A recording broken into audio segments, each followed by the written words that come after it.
What's going on, boys? Hey, y'all know me, still the same OG with Full Send MMA. I'm here with Jordan Belfort from the Wolf of Wall Street, who is disguised himself as Dricus Du Plessis tonight, who went in there and got the win over Derek Brunson and is now going to be in the top 5. Mr. Jordan Belfort, how does it feel to be going to be in the top 5?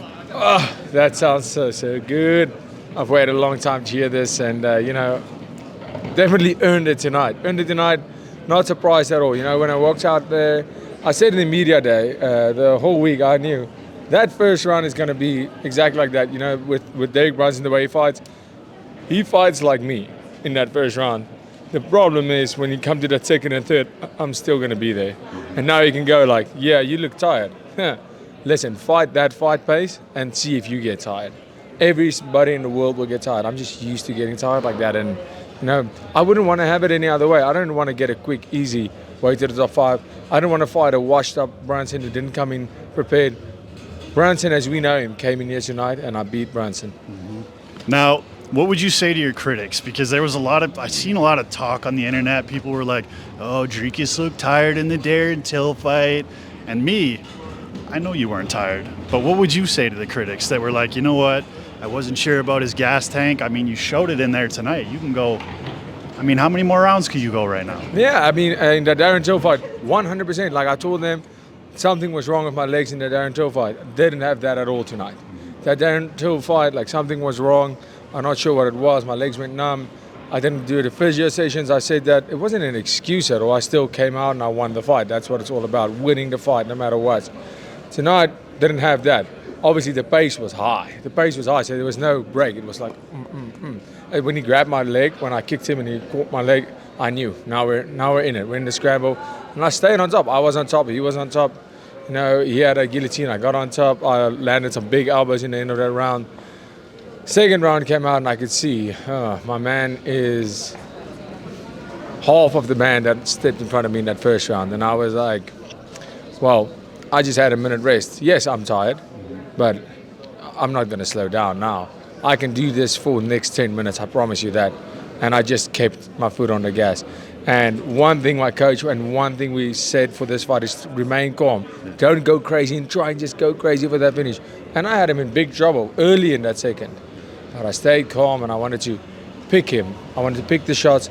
I didn't want to go out and just flurry him like I usually would. I wanted to show that I have the composure, that I'm growing and I'm aging as a fighter, and every time I get in here, I'm better. I'm finding my feet in there. I just beat the top 5 guy in the world.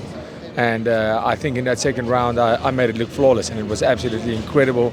And it was an honor sharing the cage, and I'm in the top 5. Hell yeah. Now, are you going to go backstage or back at the hotel room tonight and go up to Cameron and be like, hey, buddy, you had a hell of a fight, but I got the finish on you? Absolutely. He had that with the Brad Tavares. With the Brad Tavares fight, obviously, we were on the same card in December. Luckily, I got my finish, and he got a finish. But now I'm going to be like, sucker. And also, I'm going to be like, hey, can you please not have more fouls than fights? I mean, what's this guy's deal? Can we just take a moment to say how incredibly good Cameron Simon is? This kid is 22 years old, and I mean, if you look at his fight, he fights like a veteran, just staying composed, fighting brilliantly. Not overshooting. Tonight, he could have got. I believe he was at the beginning of a finish. He was on his way to get that finish when that accidental IPO came, and his opponent got a little bit of time to rest. But I'm just so proud of him and proud of myself and proud of our team and my coach and our small team CIT, who's not so small anymore. A small team back home, Pretoria, South Africa, Team CIT, coached by the great Monet Visser. We've never had another coach, another team. What we have there is something special, and it's obviously working. Cameron 2 for 2. I'm on a 5-fight win streak. I'm on the longest active win streak in the middleweight division. Top 5 middleweight in the world.